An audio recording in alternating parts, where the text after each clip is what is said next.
Redução no número de casos e de internações por Covid em Rondonópolis.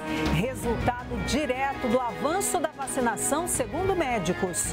O que fazer para acabar com as longas filas nos postos que oferecem gás natural veicular na Grande Cuiabá? O assunto foi discutido hoje na capital. E as consequências da pior seca das últimas décadas no Pantanal e as iniciativas para não deixar os bichos sem água. A partir de agora, no NT2.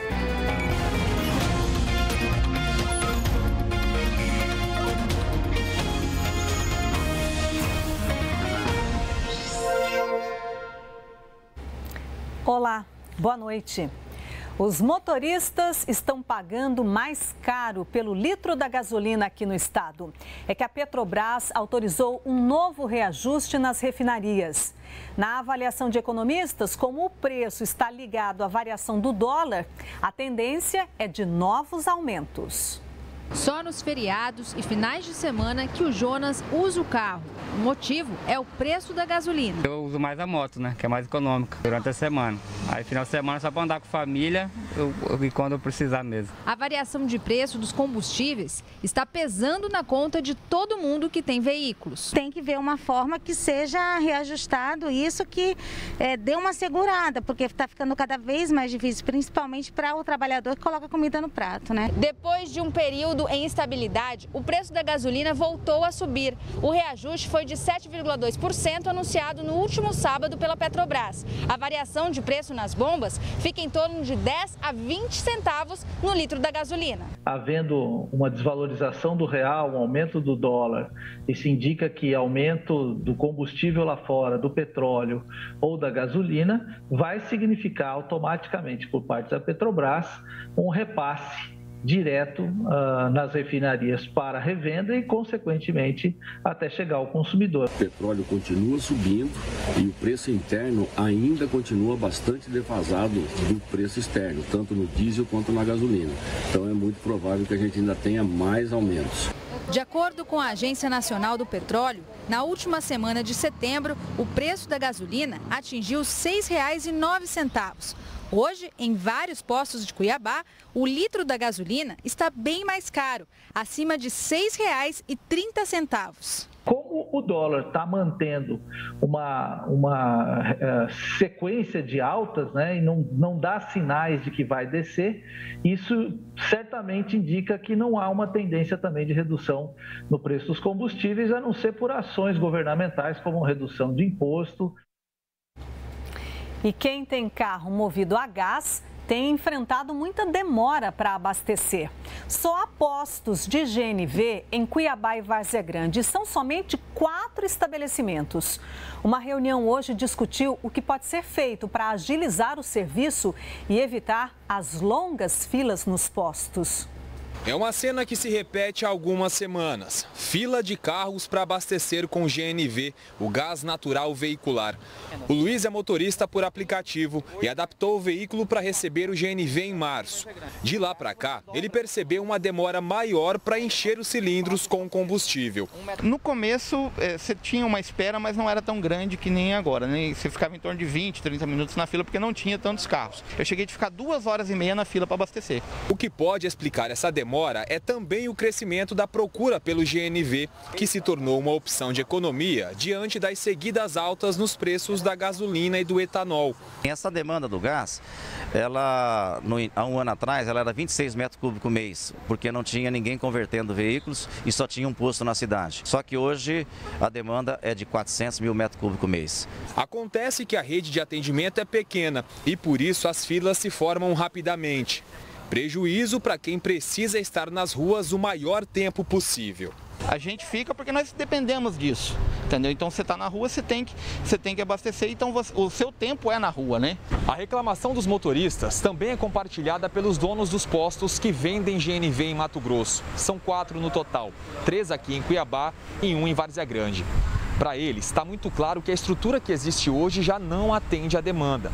O caminho, então, seria uma agilidade maior da concessionária responsável pelo fornecimento do combustível. A curto prazo, a gente tem conversado bastante com as empresas e depois, porque tudo no gás é demorado. Às vezes o equipamento que eles pediram lá demoraram quase 6 meses para chegar. É aumentar as bombas de abastecimento aonde já existe a estrutura. Achar que vai ter um posto novo daqui a 3, 4, 5 meses, isso não vai acontecer, porque tudo no GNV é demorado. Uma reunião entre representantes dos postos de combustíveis, os motoristas por aplicativos e da MT Gás, a companhia mato-grossense que gerencia o contrato com a fornecedora, foi realizada nesta quarta.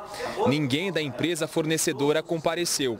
Uma comissão foi montada e vai trabalhar para aumentar os pontos de distribuição de GNV. Nesse primeiro momento a gente vai avaliar os 4 postos que existem hoje, os 3 de Cuiabá e o posto de Várzea Grande, sobre a possibilidade de colocar novos dispensers, que são as bombas de abastecimento, para multiplicar a capacidade de abastecimento desses postos. A medida deve diminuir a espera nas filas, mas para quem trabalha de olho no tempo, o problema precisa ser resolvido de uma vez por todas. Colocar mais uma bomba em cada posto, que equivale a 8 bicos de combustível, isso ajuda a gente em torno de 150 carros a cada 15 minutos.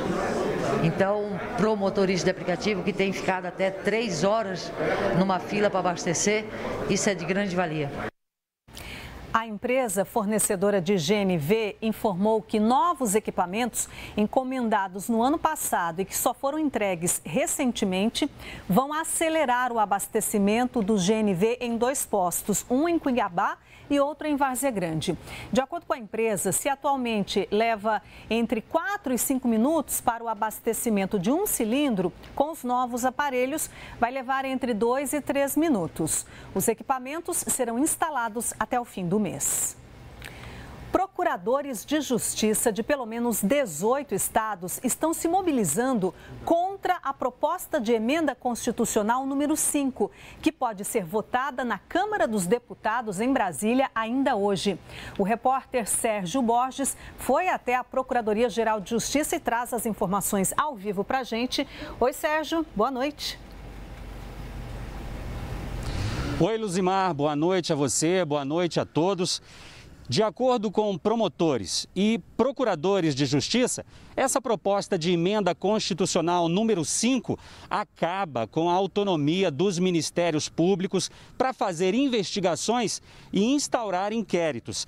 De acordo com promotores, essa PEC retira, ou melhor, transfere as decisões do Ministério Público para o Conselho Nacional de Ministério Público, que hoje é apenas um órgão administrativo. Mas se essa PEC for aprovada, o CONAMP passaria a ter poder de veto nas ações de procuradores e promotores. Hoje à tarde, o procurador-geral aqui em Mato Grosso, José Antônio Borges Pereira, disse que a proposta aumenta o número de indicações políticas no CONAMP, o Conselho Nacional do MP, em detrimento dos servidores concursados que fazem carreiras nas promotorias de justiça.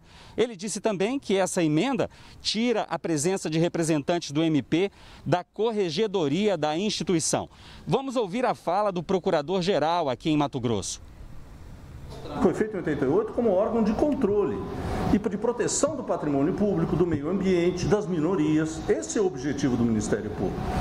Quando se tira isso da ação autônoma de cada promotor de justiça, né, que pode ter uma revisão pelos nossos conselhos superiores da decisão, ou judicial, para ficar isso administrativamente num conselho, onde os membros são escolhidos pelo próprio Congresso Nacional.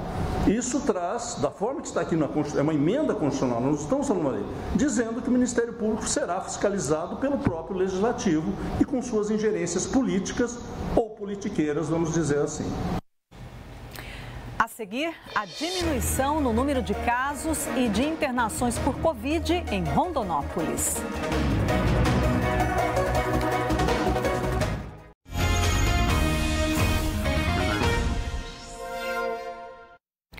Rondonópolis registrou o mais baixo índice de novos casos de Covid em 24 horas desde o começo da pandemia. Foram somente 3 novos registros de ontem para hoje. Especialistas em saúde pública apontam a imunização dos moradores como a principal causa para a queda nos registros da doença. Essa é a primeira vez desde o começo da pandemia que Rondonópolis registra um número tão baixo de novos casos de Covid-19. Entre terça e quarta-feira, foram apenas 3 registros de pessoas contaminadas. Além disso, há pelo menos uma semana, a taxa de ocupação de UTIs na rede pública de saúde não passa de 30%. Na rede particular, desde segunda-feira, não há pacientes internados em UTIs. Cenário que, para os médicos, reflete o resultado da vacinação. É muito importante as pessoas continuar tomando cuidado e usando máscara. Porém, o mais importante é fazer a segunda dose e a terceira dose se forem convocados, porque sem vacinação ninguém vai estar protegido. Rondonópolis ultrapassou a marca de 50% de imunização, segundo a Secretaria Municipal de Saúde. Ou seja, são pessoas que já receberam as 2 doses da vacina ou imunizante de dose única. Isso significa que mais de 96.600 pessoas acima de 12 anos já estão imunizadas. O sentimento que eu tenho de ter tomado a segunda dose é apenas de dever cumprido comigo e com a sociedade, fazendo a minha parte. Hoje, a cidade retomou a aplicação de segunda dose da AstraZeneca, que estava paralisada desde o dia 1º deste mês. Mais de 33.900 pessoas precisam da dose. O Luciano deveria ter recebido no dia 27 do mês passado e só foi vacinado hoje. Teve aquele problema que estava em falta, né, a AstraZeneca, e agora quando retomou as vacinas eu resolvi vir novamente e tomar. A sensação é de muita alegria, né, que graças a Deus as coisas estão voltando ao normal. E ainda falando de vacinação em Rondonópolis, amanhã a cidade segue com a aplicação de segunda dose da AstraZeneca para pessoas que receberam a primeira dose até o dia 20 de julho. E agora a gente vai ver os dados da Secretaria Estadual de Saúde sobre a situação da pandemia. De ontem para hoje, 416 novos casos de Covid foram confirmados em Mato Grosso. Desde o início da pandemia, o estado registrou mais de 541.500 casos da doença. Nas últimas 24 horas, houve o registro de 10 óbitos por Covid. Em Mato Grosso, desde abril do ano passado, o coronavírus provocou a morte de 13.869 pessoas. Do total de contaminados, quase 525 mil pessoas estão curadas. Os dados da vacinação serão atualizados logo mais às 7 horas pelo consórcio de veículos de imprensa. Os números de Mato Grosso não foram atualizados ontem. E a Justiça decidiu que a mulher que desacatou um policial militar num bar em Cuiabá vai usar tornozeleira eletrônica. Ela também está proibida de frequentar bares. A mulher foi presa pela PM na madrugada de terça-feira. Tudo começou em uma abordagem policial em um dos bares da Praça Popular na capital. A mulher de 37 anos que aparece no vídeo se irrita com a abordagem dos policiais e joga um copo de cerveja no rosto de um deles. Os militares algemam a mulher. Ela foi detida por desacato e resistência e levada à central de flagrantes. A mulher passou por audiência de custódia ontem e foi solta por ser um crime de menor potencial ofensivo. A justiça alegou ser bipolar e também alcoólatra. Ela pagou uma fiança de um salário mínimo e passa agora também a ser monitorada por uma tornozeleira eletrônica. Segundo a Polícia Militar, a suspeita possui pelo menos 22 registros de boletins de ocorrências registrados contra ela. Entre os crimes estão ameaça, lesão corporal, perturbação, atrito verbal, constrangimento, injúria e outros. Ainda segundo a decisão, a mulher não poderá frequentar bares ou boates e precisa estar em casa até às 10 da noite. Além disso, deve frequentar por 6 meses os alcoólicos anônimos. A juíza Ana Graziela Correia pontuou um comportamento desrespeitoso da mulher durante a audiência. Ficou demonstrado o menosprezo dela em relação ao judiciário. não parecendo se importar com os processos que responde, sendo irônica e destratando a magistrada e o promotor de justiça. Nossa equipe conversou com a acusada por telefone, mas ela não quis comentar a decisão da Justiça. Depois do feriado prolongado, a Assembleia Legislativa retomou hoje os trabalhos. A Bárbara Fava acompanha a sessão que começou pouco depois das 5 da tarde e traz para a gente as informações. Boa noite, Bárbara. Boa noite, Luzimar. Boa noite a todos que nos acompanham. A sessão começou no horário previsto, às 17 horas. Estão presentes 12 deputados e os demais estão participando de forma remota até o momento. As votações acabaram de começar aqui no plenário. Eu vou citar, então, as principais votações que estão previstas na ordem do dia de hoje. Hoje deve ser lido o projeto de lei de corte do ICMS. O projeto de lei deverá passar por 2 votações antes de ser incluído na Lei Orçamentária Anual de 2022. E ainda neste momento, está acontecendo a votação, neste momento, é o projeto que está sendo votado que permite o uso de medicamentos com base em canabidiol pelo Sistema Público de Saúde em Mato Grosso. Também deve ser votado projeto de lei complementar sobre o teletrabalho, ser instaurado de forma aqui no projeto no Poder Executivo. Então, agora, essas são as principais pautas do dia aqui na Assembleia, que vai continuar ao estender da noite. Luzimar. Muito obrigada pelas informações, Bárbara. Em instantes, as consequências da pior crise hídrica das últimas décadas no Pantanal e as ações para não deixar os bichos morrerem de sede.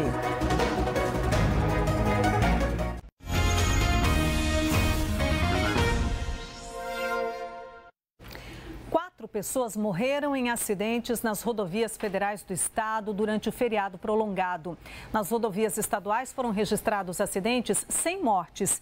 E a Polícia Militar registrou mais de 400 notificações de pessoas sem cinto de segurança. A PM também flagrou motoristas dirigindo embriagados.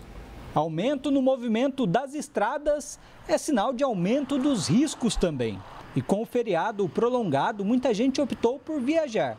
Nas estradas estaduais, 8 acidentes foram registrados. Entre colisões, saída de pistas, capotamentos aí, a grande maioria desses acidentes foi ocasionado aí pela chuva. Nas operações da Polícia Militar ainda foram registrados 40 autos de infrações de motoristas dirigindo sem habilitação. 219 de transporte irregular de crianças e 408 por falta de uso do cinto de segurança. Além disso, 75 motoristas foram flagrados usando o celular enquanto dirigiam. Esses tipos de infrações são mais frequentes durante os feriados prolongados. Nessas datas também aumentam as ocorrências de motoristas que dirigem sob o efeito de álcool. Só na volta do último feriado, do dia 12 de outubro, por exemplo, a Polícia Militar precisou conduzir 6 motoristas à delegacia por estarem dirigindo totalmente embriagados. No sábado, havia uma equipe nossa no quilômetro 19 ali, da 251, balizando um acidente ali com vítima. Acabou que um condutor ali, que depois foi constatado que esse condutor estava embriagado, com teor alcoólico aí de 0,56, acabou atropelando os cones que estavam sinalizando a pista e também um de nossos policiais. Mas graças a Deus nada de mal aconteceu, o policial teve só um ferimento na perna. Nas rodovias federais, a PRF realizou a Operação Nossa Senhora Aparecida 2021 para fiscalizar o movimento dos veículos. A operação começou no início da semana passada e registrou vários acidentes. Foram mais de 2.200 autuações lavradas durante o período. E todas as ações que nós desenvolvemos possibilitaram que nós tivéssemos uma redução de 37% no número de acidentes, 34% no número de feridos e 20% no número de mortes.